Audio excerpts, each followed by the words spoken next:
Life, as we know, is a journey filled with twists and turns, highs and lows.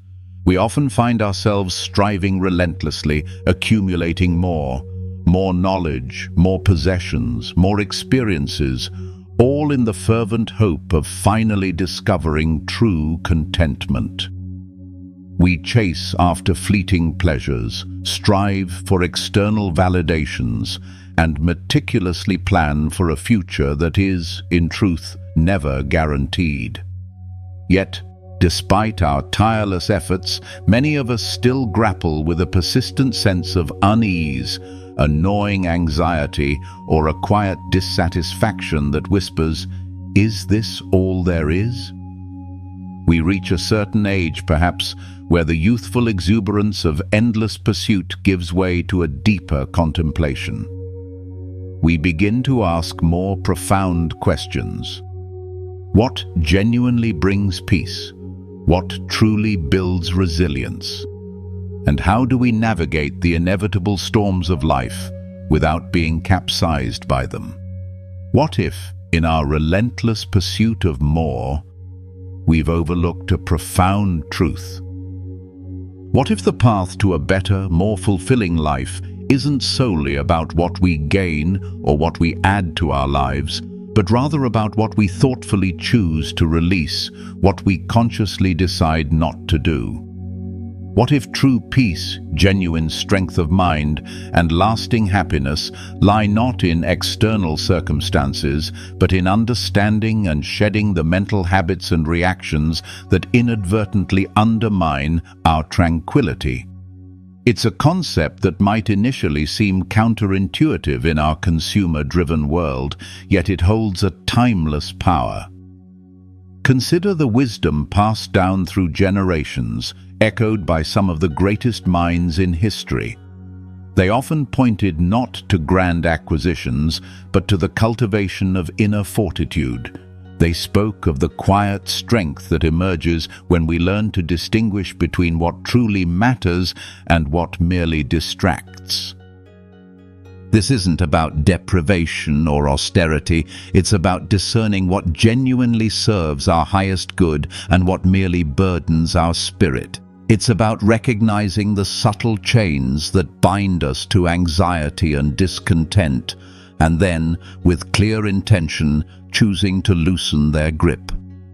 Today, we invite you to embark on a journey of thoughtful unburdening, a path illuminated by ancient wisdom that remains profoundly relevant in our modern world.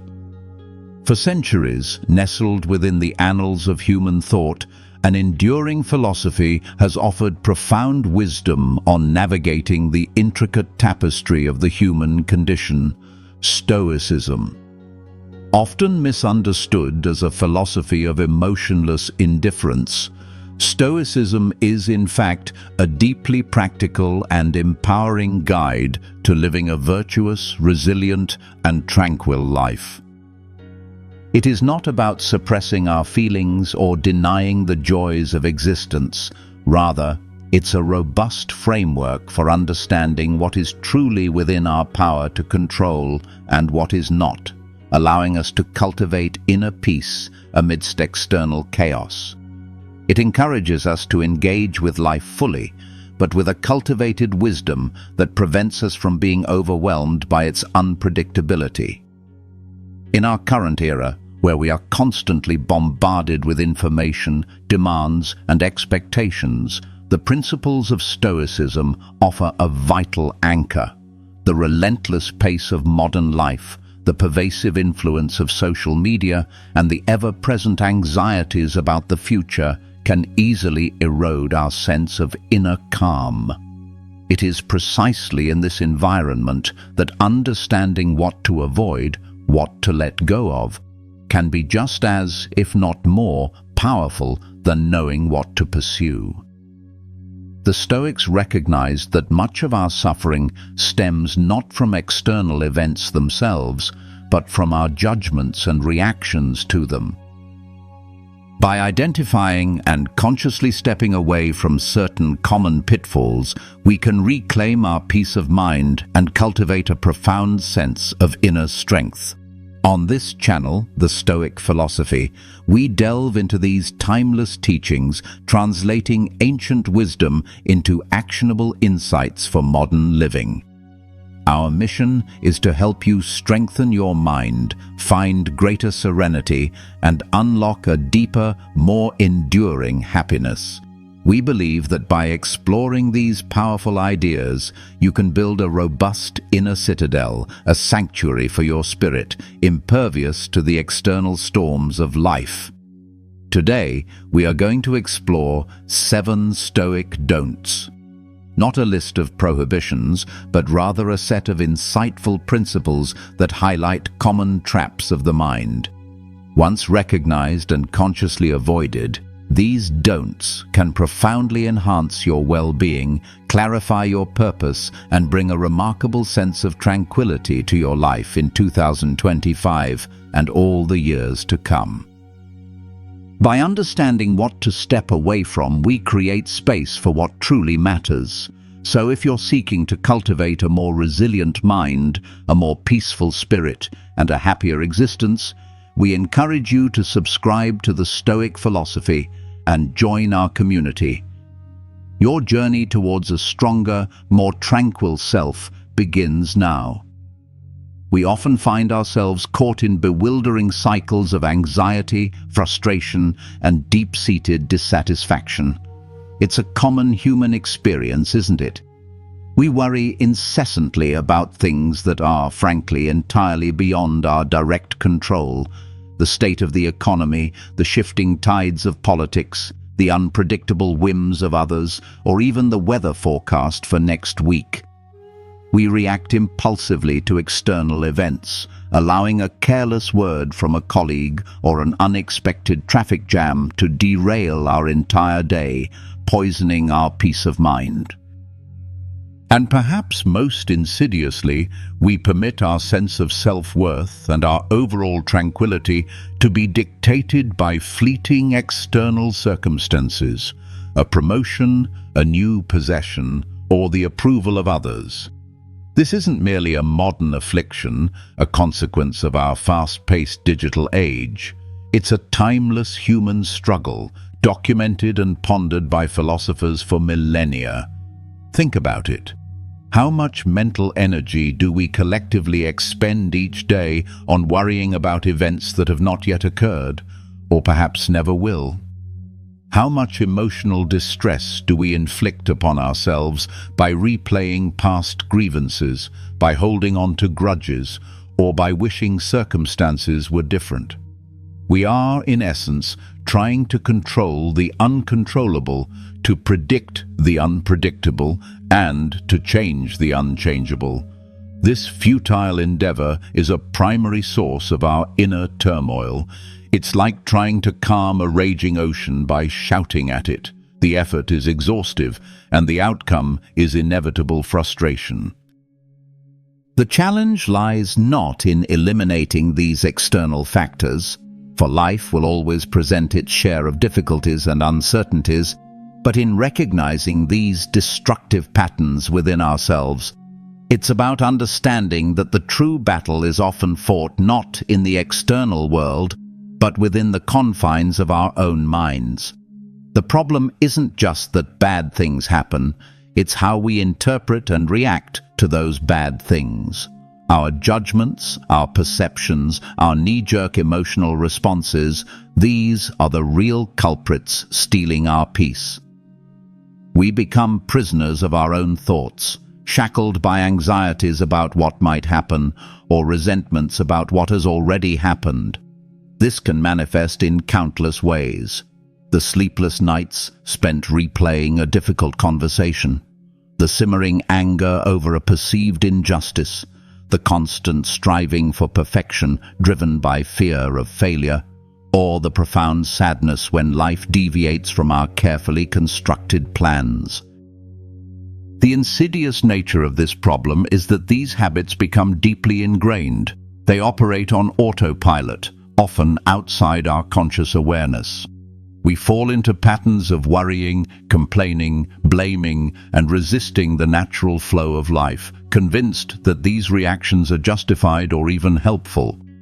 We tell ourselves, if I just worry enough, maybe I can prevent it, or I have every right to be angry about this. But what we often fail to see is the heavy toll these patterns take on our mental, emotional, and even physical well-being. They drain our energy, diminish our joy, and prevent us from fully engaging with the present moment. They create a constant state of internal friction, like two gears grinding against each other. The Stoics, observing human nature with keen insight, understood this predicament centuries ago. They saw that much of human suffering was self-inflicted, not by malicious intent, but by a fundamental misunderstanding of where our power truly lies. And they observed that we often grant external events an undue power over our inner states. The Stoic challenge, then, is a profound one. It's an invitation to take back control of our inner world. It's about consciously choosing a different path, a path illuminated by reason, guided by virtue, and fortified by wisdom. These don'ts we will explore are not restrictive commandments. They are, in essence, invitations to liberation. They are signposts pointing us away from the well-trodden, yet ultimately unsatisfying roads of anxiety and discontent, and towards a highway of greater freedom, resilience, and inner tranquility. They offer a transformative perspective. What if the key to a better life is not in adding more, but in skillfully letting go of what burdens us? Absolutely. Here's the expanded Exploration Development section with a concise H2 introduction and 7 detailed H3 sections, each between 900 to 1,000 words, structured according to your script and focusing on Stoic principles. The 7 Stoic Don'ts. Pathways to inner freedom. Now, let's dive into the practical wisdom of Stoicism, exploring 7 fundamental don'ts that, when truly understood and applied, can fundamentally reshape your experience of life. These aren't rigid rules to restrict your joy, but rather profound insights designed to liberate you from self-imposed suffering and guide you towards a more robust, serene, and meaningful existence. Each don't serves as a powerful reminder to reevaluate our ingrained habits and choose a path of greater wisdom. Let's uncover how letting go of these common pitfalls can open doors to unprecedented inner strength and tranquility. Don't obsess over what you can't control. This is arguably the bedrock of Stoic philosophy, a principle so fundamental that its consistent application alone can transform a life riddled with anxiety into one of profound peace. The Stoics understood that the universe operates according to its own grand design, an intricate web of cause and effect far beyond the reach of our individual wills. Our energy, therefore, is finite and precious. To expend it on matters over which we possess no genuine agency is not only futile, but profoundly wasteful. Think of it as endlessly trying to push a rope. No matter how much effort you exert, it simply won't move forward as you intend. The core of this don't lies in the stark yet liberating distinction between what is within our power, our prohairesis, our faculty of choice, and what is outside our power, everything else in the external world. What falls within our power, our judgments, our opinions, our desires, our aversions, and our actions, our character, our virtues, our rational faculty, these are the true domains where we exert sovereignty. We choose how we interpret events. We choose how we respond. We choose our values and principles. This is where our true freedom resides. Everything else, the weather, the traffic, the economy, other people's opinions, their actions, their health, our own physical health beyond reasonable care, our reputation, our past, and ultimately our mortality is largely, if not entirely, outside of our direct control. We can influence some of these things, certainly, but we cannot dictate them. The common human tendency, however, is to blur these lines. We spend countless hours worrying about financial markets, agonizing over a politician's decision, fuming about a rude driver, or desperately trying to change someone else's mind. We get caught in cycles of rumination over past mistakes that cannot be undone, or anticipatory anxiety about future events that may never materialize. This obsession with the uncontrollable is a relentless thief of our present peace. It manifests as endless what-ifs, as sleepless nights replaying conversations, as chronic stress that erodes our physical and mental health. Epictetus, the former slave who became one of Stoicism's most influential teachers, put it simply, "Some things are up to us, and some things are not up to us." He wasn't advocating for apathy, but for a strategic allocation of our most valuable resources, our attention and our emotional energy. When we worry about external events, we are effectively giving away our inner peace to external forces. We are allowing the world to dictate our emotional state, rather than anchoring it within our own rational faculties. Consider the practical implications.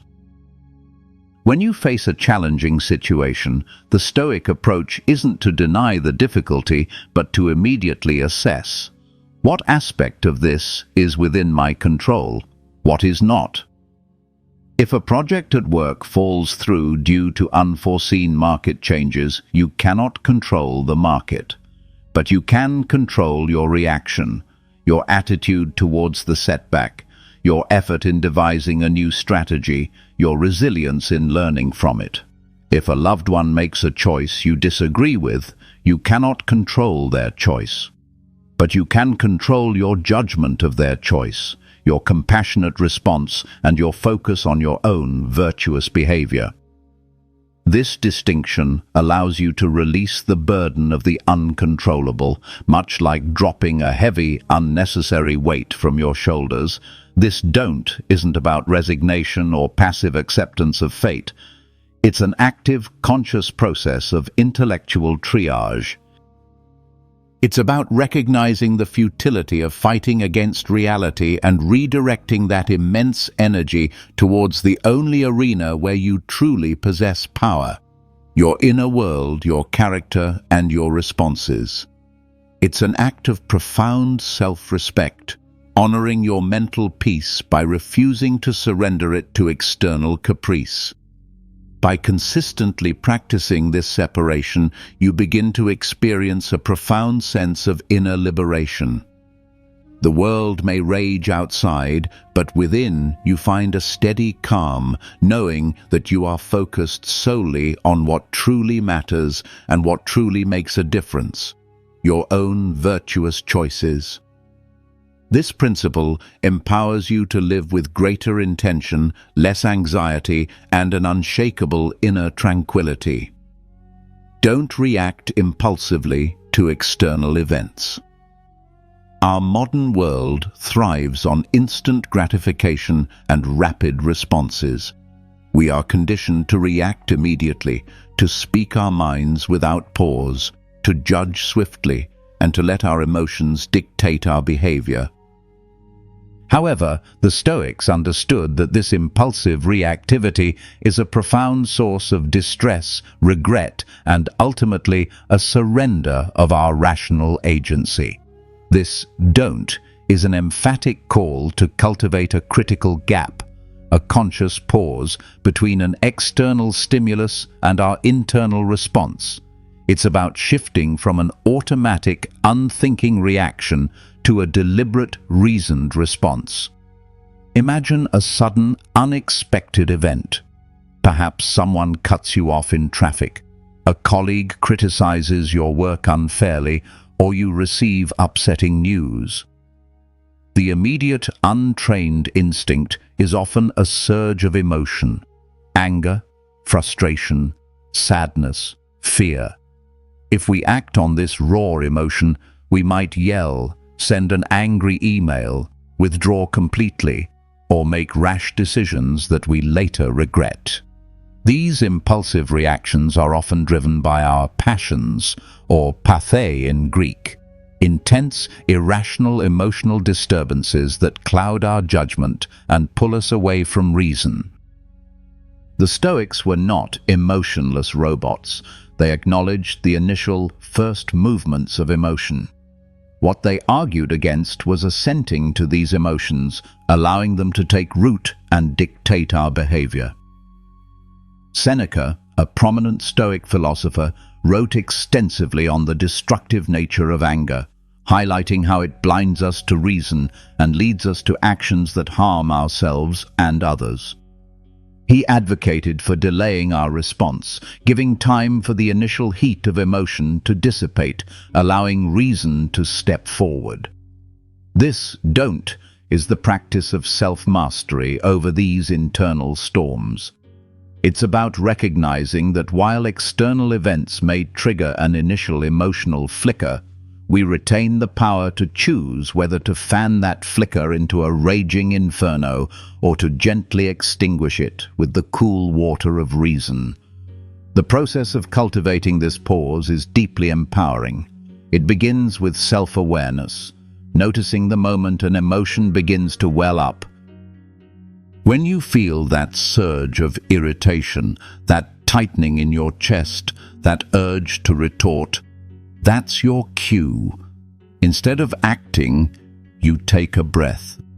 You create space. In that space, you can ask yourself crucial questions. Is this emotion serving me? What is the virtuous response here? What outcome do I truly desire? Is this within my control to change? This conscious deliberation allows reason, your highest faculty, to weigh in before you act. For example, if you receive a harsh email, your initial impulse might be to draft an equally sharp reply. But pausing allows you to consider, will this achieve my objective? Will it escalate the conflict? What would a wise person do in this situation? This pause enables you to respond with clarity, perhaps by seeking clarification, or by choosing a calm, constructive tone rather than simply mirroring the other person's negativity. This principle extends far beyond just anger. It applies to fear, to excessive desire, to envy, to sorrow. When faced with a perceived loss, the impulsive reaction might be despair. The Stoic don't encourages you to pause and consider, is this truly a loss of something I control? What opportunities does this challenge present? How can I act with courage and resilience now? This isn't about denying the pain, but about preventing the pain from becoming a destructive force that dictates your entire being. Practicing this don't strengthens your inner citadel, your rational mind. Each time you successfully interpose reason between stimulus and response, you reinforce a powerful habit of self-control. You become less like a puppet whose strings are pulled by external events and more like a master of your own internal landscape. This leads to fewer regrets, more effective communication, and a profound sense of agency over your emotional life. It allows you to approach situations with a calm demeanor, to make decisions from a place of clarity rather than chaos, and ultimately to live a life governed by your highest values rather than by fleeting emotional impulses. It is, in essence, the daily practice of freedom, the freedom to choose your response, no matter what life throws your way. Don't pursue pleasure as your primary goal. In contemporary society, the pursuit of pleasure is often presented as the ultimate aim of life. From advertising that promises instant gratification to cultural narratives that equate happiness with constant enjoyment, we are conditioned to believe that the accumulation of pleasurable experiences is the pathway to fulfillment. However, the Stoics offered a radically different and profoundly liberating perspective. This "don't" isn't an ascetic rejection of all pleasure. Rather, it's a cautionary warning against making pleasure the master of your life, the primary compass guiding your decisions. The Stoics understood that a life solely dedicated to chasing fleeting sensations inevitably leads to dependency, dissatisfaction, and ultimately emptiness. Why is this so? Because pleasure, by its very nature, is transient. The delight in a delicious meal, the excitement of a new purchase, the thrill of a captivating experience, all these sensations are momentary. Once the experience passes, the pleasure fades, and we are left with a void, a craving for the next hit. This creates a hedonic treadmill. We constantly need more intense, more novel pleasures just to maintain the same level of fleeting satisfaction. It's a relentless cycle that prevents true, sustainable contentment. Moreover, a life driven by pleasure leaves us vulnerable. If our happiness is predicated on having pleasant sensations, then the absence of those sensations or the presence of discomfort becomes a source of suffering. We become slaves to external circumstances, always needing the next thing to feel good. The Stoics were not against pleasure in moderation, enjoyed as a byproduct of a virtuous life. Seneca, for instance, enjoyed the simple pleasures of good company and nature. What they vehemently opposed was the pursuit of pleasure as the chief good, summum bonum, or the sole motivation for action. They recognized that this path often leads to excess, to neglecting duties, to harming others, and ultimately to a weakening of character. If pleasure is your primary goal, you might compromise your integrity for a gain or avoid necessary difficulties for comfort, thereby undermining the very virtues that lead to a truly good life. Instead of pleasure, the Stoics championed virtue as the sole good. Virtue for them encompassed wisdom, courage, justice, and temperance. They believed that a life lived in accordance with these virtues, a life aligned with reason and nature, would naturally lead to eudaimonia, a state of flourishing, well-being, and profound inner contentment that transcends fleeting emotions. This is a deeper, more enduring form of happiness, one that is not dependent on external circumstances, but is cultivated from within. Consider the person whose primary goal is constant entertainment. They might spend endless hours consuming media, constantly seeking novelty, yet find themselves feeling hollow and restless when the screen goes dark. Or the person whose life revolves around material accumulation. The thrill of acquisition quickly fades, leaving them to chase the next object. In contrast, consider someone who finds satisfaction in mastering a skill, serving their community, or cultivating meaningful relationships. The pleasure derived from these activities is often a consequence of engaging in something meaningful and virtuous, not the primary motivation. This "don't" invites us to reevaluate our motivations. Are we seeking external sensations to fill an inner void? Or are we striving for a life of purpose and integrity where genuine satisfaction emerges naturally? It encourages us to find joy in simple things, to appreciate what we have rather than constantly chasing what we lack. It also helps us build resilience. When pleasure is not our master, discomfort and adversity become less daunting. We can endure challenges with greater fortitude, knowing that our well-being isn't fragile, dependent on constant ease. By consciously choosing not to make pleasure our primary goal, we liberate ourselves from its relentless demands. We become less susceptible to external temptations and more attuned to the deeper, more sustainable joys that arise from living a life of virtue, meaning, and purpose. It is a shift from a superficial, external pursuit to a profound, internal cultivation, a path that ultimately leads to a richer, more robust, and genuinely happier existence. Don't fear death or adversity.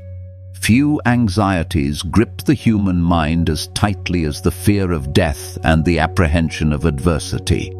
We spend considerable mental energy avoiding uncomfortable truths, planning obsessively to prevent potential misfortunes, and often, in doing so, we ironically diminish the very life we are trying to protect. The Stoics, with their profound realism, confronted these fundamental aspects of human existence head-on. This "don't" is a radical invitation to cease fearing what is inevitable, death, and what is often a catalyst for growth, adversity, thereby unlocking a deeper appreciation for life and an unparalleled inner strength. Let's first address the fear of death. Memento mori. Remember, you must die. Our instinct is to push the thought of mortality away, to busy ourselves with distractions, as if ignoring it will somehow prevent its arrival. Yet the Stoics argued that contemplating death is not morbid. It is, in fact, a powerful practice that enhances life. Seneca, in particular, often wrote about the brevity of life and the importance of living each day fully, as if it were your last. By accepting death as a natural, unavoidable part of the life cycle, we strip it of its power to terrify us.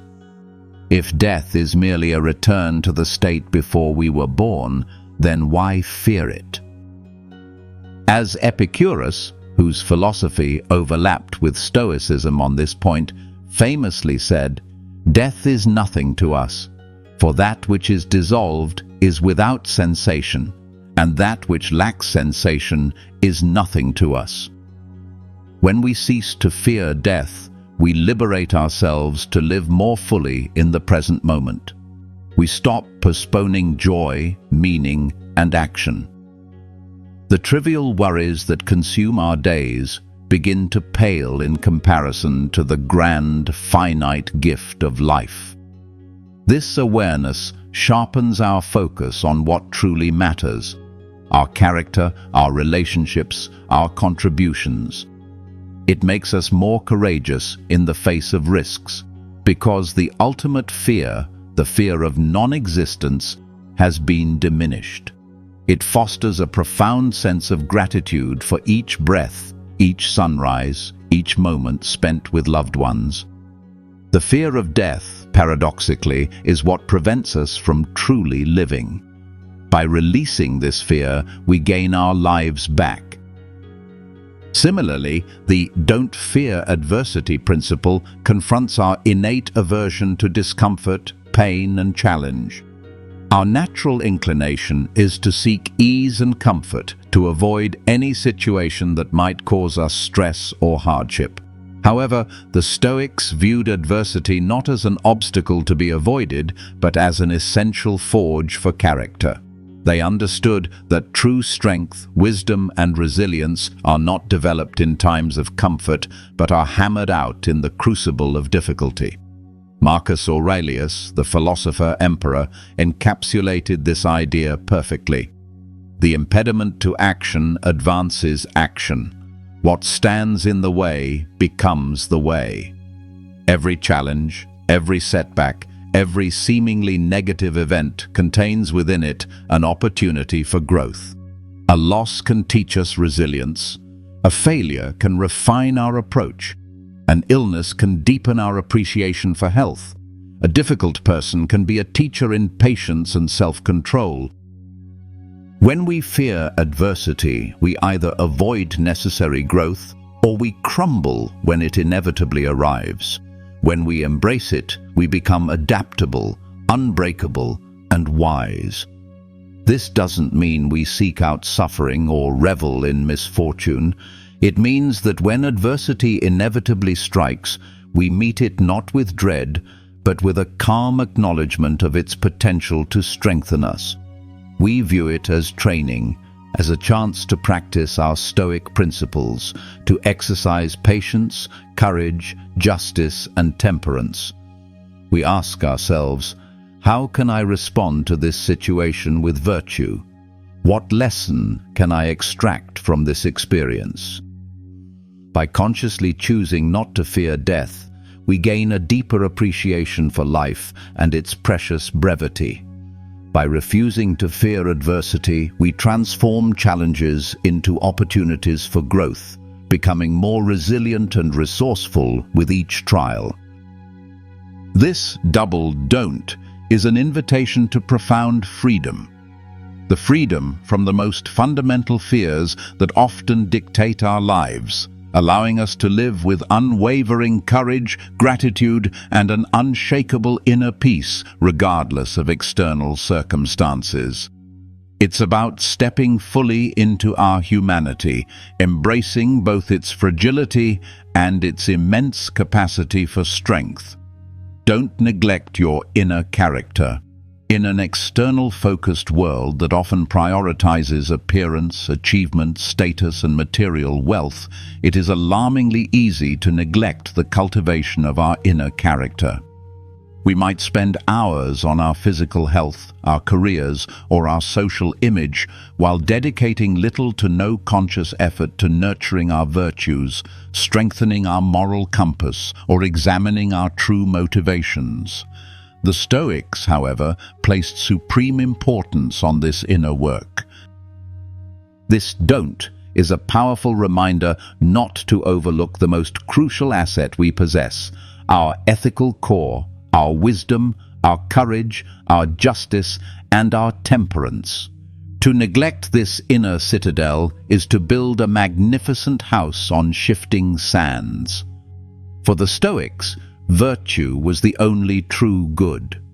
Everything else, health, wealth, reputation, pleasure, was considered an indifferent, meaning it had no inherent moral value and could be used for good or ill. While preferred, these externals were not essential for living a good life. What was essential was the cultivation of our character, the consistent practice of living in accordance with reason and nature. This meant actively striving to be wise, to discern what is good, bad, or indifferent, courageous, to face fears and difficulties with resolve, just, to treat others fairly and contribute to the common good, and temperate, to exercise self-control and moderation in all things. Why is neglecting inner character so detrimental? Firstly, because a strong character is the only reliable source of genuine well-being. External circumstances are fickle. They come and go. If our happiness is tied to them, our peace will be equally unstable.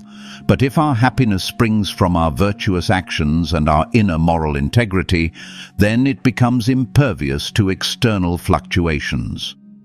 A person of strong character can face poverty, illness, or social rejection with equanimity because their fundamental worth and peace are rooted internally, not externally. Secondly, neglecting character often leads to actions that cause ourselves and others suffering. Without a guiding moral compass, we become more susceptible to impulsive desires, to anger, to envy, to dishonesty. We might achieve external success, but at the cost of our integrity, our relationships, and ultimately our self-respect. Think of the individual who achieves great professional success but alienates their family, or who gains wealth through unethical means and lives with constant fear of exposure. Their external gains are hollow because their inner foundation is crumbling. The Stoic practice, therefore, involved daily self-reflection, often through journaling, to examine one's thoughts, judgments, and actions. Did I act with wisdom today? Was I courageous in the face of difficulty? Did I treat others justly? Was I temperate in my desires? This constant self-assessment is not about self-flagellation, but about continuous improvement, like a sculptor refining their masterpiece. It's about consciously choosing to align our actions with our highest values. This don't encourages us to prioritize the internal over the external. It doesn't mean abandoning external pursuits or responsibilities, but rather integrating them into a virtuous life. We can pursue a career, accumulate wealth, or strive for good health, but only as long as these pursuits do not compromise our integrity or become ends in themselves. They become tools for practicing virtue, tools through which we can exercise diligence, generosity, or resilience. By actively choosing not to neglect our inner character, we are investing in the only truly secure and lasting source of happiness and resilience. We are building an inner fortress that can withstand any storm. We are cultivating a sense of self-respect that comes from knowing we are living in accordance with our deepest values. This commitment to internal refinement makes us not only better individuals, but also better parents, partners, friends, and citizens. It is the work of a lifetime, a continuous journey of self-mastery that yields the most profound rewards, genuine peace, unwavering strength, and a life lived with deep, authentic purpose. Don't compare yourself to others.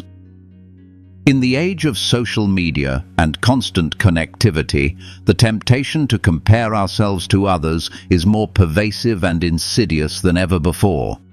We scroll through curated highlight reels of perfect lives, flawless appearances, glamorous vacations, and monumental achievements, and inadvertently begin to measure our own messy, unfiltered realities against these idealized facades. This don't is a crucial Stoic principle that urges us to cease this self-defeating habit, recognizing that comparison is indeed the thief of joy and a relentless source of anxiety and discontent. Why is comparing ourselves to others so detrimental? Firstly, it's based on an inherently flawed premise.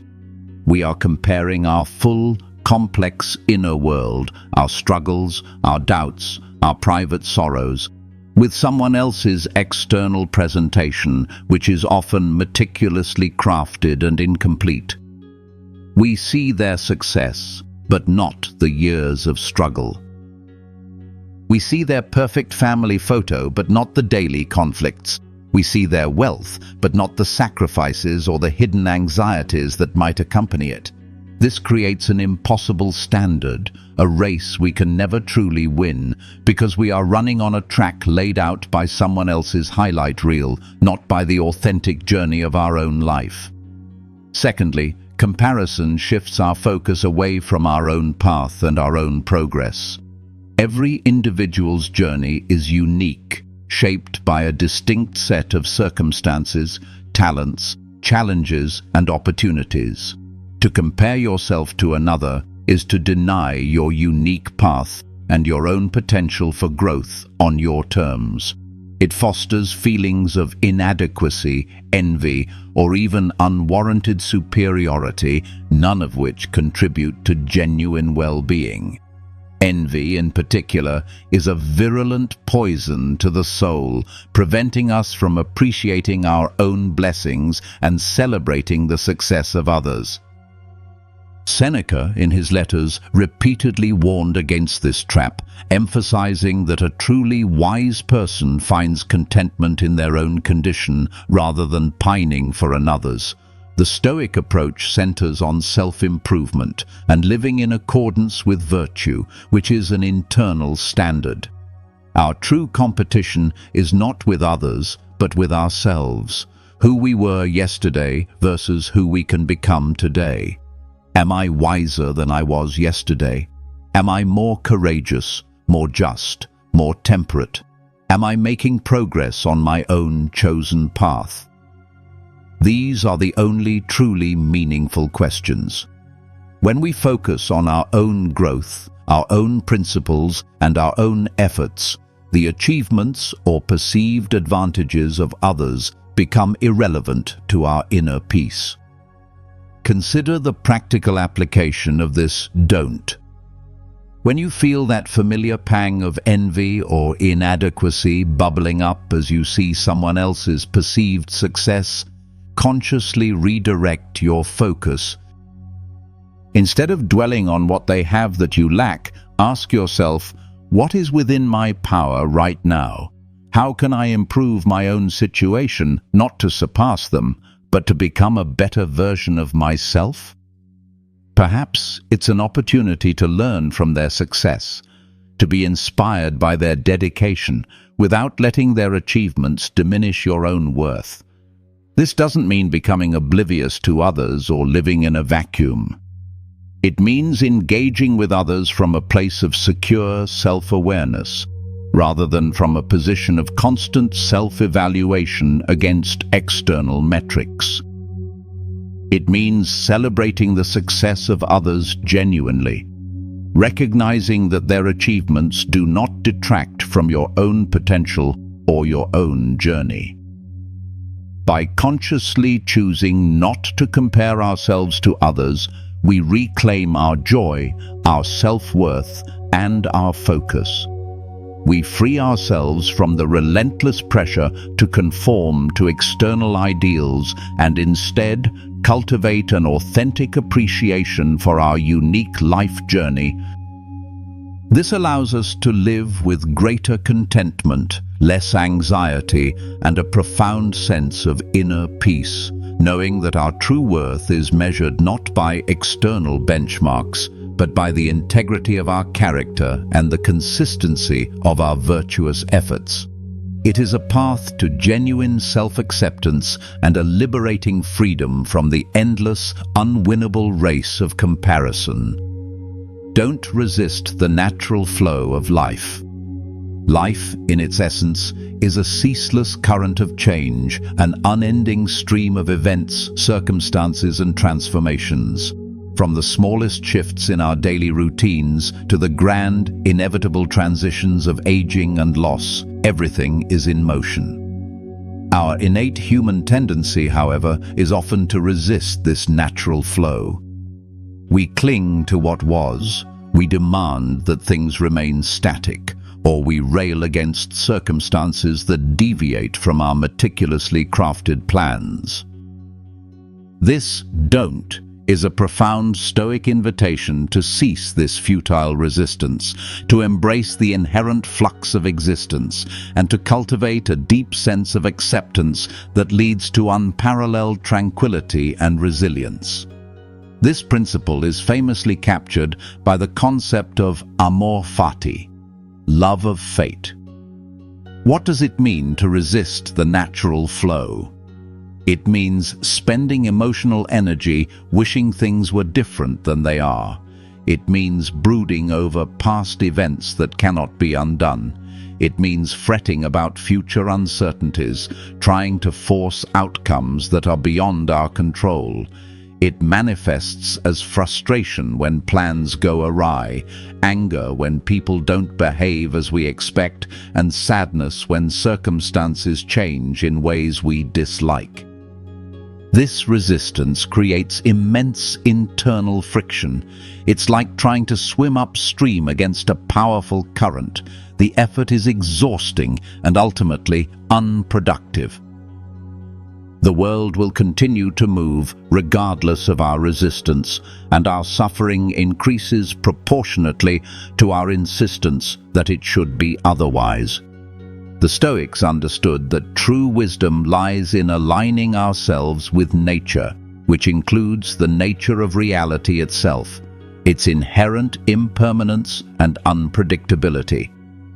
They recognized that while we can act with diligence and plan with foresight, the ultimate outcome of events is not entirely up to us. To resist what is to fight against reality, and reality always wins. This doesn't mean passive resignation or fatalism. It means a conscious and active acceptance of what is beyond our control, and a focus on what is within our control, our attitude, our character, and our actions in response to these circumstances. Amor fati is a powerful, active embrace. It's not merely accepting what happens, but loving it, seeing every event, every challenge, every joy, every sorrow as a necessary and even beneficial part of our unique journey. It's viewing obstacles as opportunities for growth, setbacks as lessons, and difficult people as teachers in patience. Marcus Aurelius, in his Meditations, repeatedly reminded himself to embrace what happens, for it is always what is best for the whole. What benefits the universe benefits us. This perspective transforms potential sources of suffering into catalysts for strength and wisdom. Consider practical examples. If you encounter an unexpected illness, resisting it with anger and self-pity will only add emotional suffering to physical discomfort. Embracing it, however, allows you to focus on healing, to practice patience, and perhaps to discover inner resources you didn't know you possessed. If a business venture fails despite your best efforts, resisting the failure only prolongs the pain. Embracing it allows you to learn from the experience, pivot, and move forward with greater wisdom. This don't empowers us to cultivate a profound sense of inner peace that is not dependent on external perfection. When we stop demanding that life conform to our expectations, we become infinitely more adaptable and resilient. We learn to flow with the currents, navigating challenges with grace rather than struggling against them. We find freedom in releasing our grip on rigid plans and expectations, allowing ourselves to respond creatively to whatever arises. By consciously choosing not to resist the natural flow of life, we align ourselves with the fundamental rhythms of existence. We reduce our stress, calm our anxieties, and cultivate a deep sense of contentment that transcends fleeting circumstances. This acceptance is not weakness, it is a profound act of strength, allowing us to live with greater serenity, wisdom, and an unshakable inner peace, transforming life's inevitable challenges into opportunities for growth and deeper appreciation. It is about saying yes to life fully and without reservation in all its unpredictable beauty and occasional harshness. The grand unveiling, reclaiming your inner citadel. We've explored 7 powerful don'ts, each a unique lens through which to examine and refine our approach to life. But as we reflect on these principles, letting go of the uncontrollable, pausing before reacting, valuing virtue over fleeting pleasure, embracing mortality and adversity, cultivating character, abandoning comparison, and flowing with life's currents, a profound realization begins to emerge. This isn't merely a checklist of things to avoid. No, this is an unveiling, a grand revelation of the true nature of human freedom and resilience. The key moment, the profound climax of understanding Stoicism, lies in recognizing that these don'ts are not about restriction. They are about liberation. They are about systematically stripping away the layers of unnecessary suffering, the self-imposed limitations, and the countless anxieties that we, often unknowingly, construct around ourselves. Each don't is a chisel, carefully carving away the superfluous, revealing the unshakable core of our being. Imagine the profound peace that descends upon you when you genuinely internalize the distinction between what you can and cannot control. The endless churn of worry about external events, the political landscape, the opinions of others, the unpredictable whims of fate, all begin to quiet. It's like stepping out of a relentless mental storm and finding yourself in a calm, clear eye of the hurricane where your focus is squarely on your own ship, your own compass, your own journey. That freedom, that release from the burden of the uncontrollable, is the first taste of your reclaimed power. Consider the transformative impact when you learn to interpose a conscious pause between an external trigger and your internal response. No longer are you a slave to impulsive anger, fleeting desires, or automatic judgments. You gain the precious milliseconds, the vital moments, to choose how you will respond, not react. This cultivation of a deliberate, reasoned response transforms every interaction, every challenge, into an opportunity for virtuous action. It's the difference between being tossed about by every wave and skillfully navigating the waters with intention. This self-mastery is the second pillar of your inner citadel taking shape. And what about the deep, abiding contentment that blossoms when you prioritize the cultivation of your inner character, your wisdom, courage, justice, and temperance above all else? When you cease to chase fleeting pleasures as your primary goal and instead anchor your happiness in the unwavering strength of your own virtues, you become truly unassailable. External circumstances may fluctuate, but your inner peace, derived from living a life of integrity and purpose, remains steadfast. This is not a fragile happiness dependent on external gifts. It is a robust, internal flourishing that is truly yours to keep and to grow. The Stoic journey, epitomized by these don'ts, culminates in a profound shift in perspective, from being a victim of circumstance to becoming the architect of your inner world. You are not passive, you are actively choosing your mind's landscape. You are not resigned, you are strategically deploying your mental and emotional resources where they can truly make a difference. This is the moment you stop merely existing and begin truly living, with purpose, with resilience, and with an unshakable serenity. This isn't an overnight transformation. It's a daily practice, a continuous commitment to self-awareness and rational choice. But with each don't you embrace, each negative habit you shed, you strengthen your inner citadel, making it more robust, more serene, and less susceptible to the external world's chaos. This is the key moment of true liberation, the moment you realize that your peace, your happiness, and your resilience reside entirely within your grasp, waiting for you to claim them by choosing what not to do.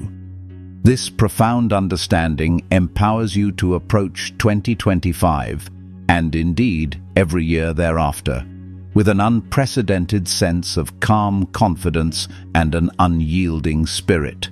Conclusion.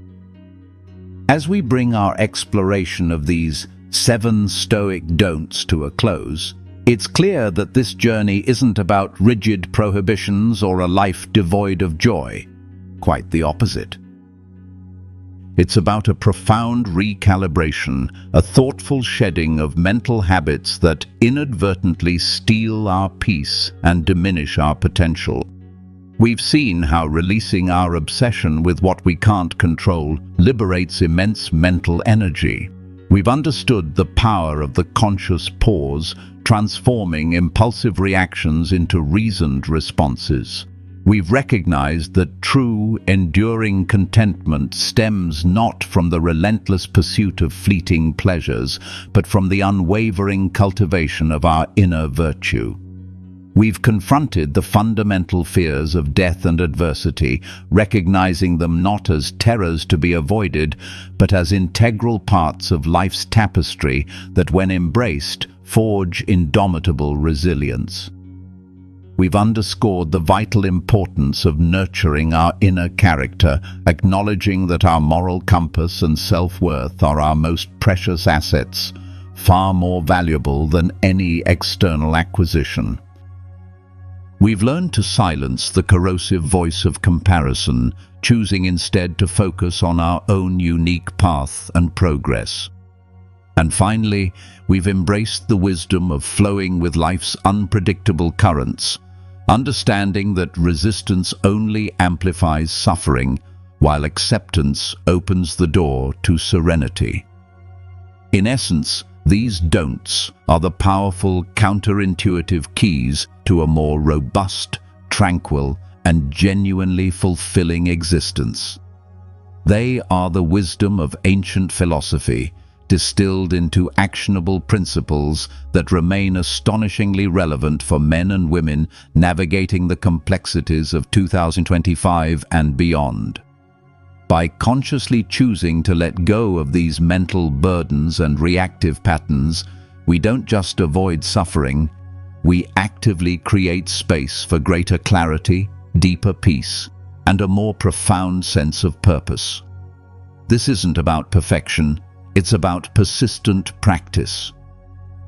It's about the daily, conscious effort to align our inner world with reason, to reclaim our sovereignty over our own minds, and to live with an integrity that weathers any storm. The Stoic path offers a beacon of light, guiding us not to escape life, but to embrace it fully, wisely, and with an unshakable inner calm. As we conclude our exploration of these 7 powerful Stoic don'ts, remember that this wisdom is not meant to be simply heard, but deeply integrated into your daily life. The journey toward a more resilient mind, a more peaceful spirit, and a truly flourishing existence is a continuous one, and these principles are your steadfast companions. We hope this video has offered you valuable insights, sparking a deeper reflection on how you can cultivate greater tranquility and strength in your own life. If today's discussion resonated with you, if you found clarity in these ancient teachings, then we invite you to continue this profound journey with us. On the Stoic Philosophy YouTube channel, we regularly delve into practical wisdom for modern living, exploring how these timeless ideas can help you navigate life's challenges with grace and cultivate an unshakable inner peace. We believe that by applying these principles, you can transform your perspective, strengthen your resolve, and unlock a deeper sense of contentment, no matter what external circumstances you face. To ensure you don't miss any of our upcoming videos, each designed to empower your mind and uplift your spirit, please take a moment to subscribe to the Stoic Philosophy channel right now. Your subscription helps us continue to share this vital wisdom with a community of like-minded individuals seeking meaningful growth. You can also click the notification bell to be alerted whenever a new video is released. Thank you so much for dedicating your valuable time to watch this video and for joining us on this quest for wisdom and well-being. May you find increasing strength, serenity, and purpose in every step of your journey. We wish you peace, clarity, and true happiness.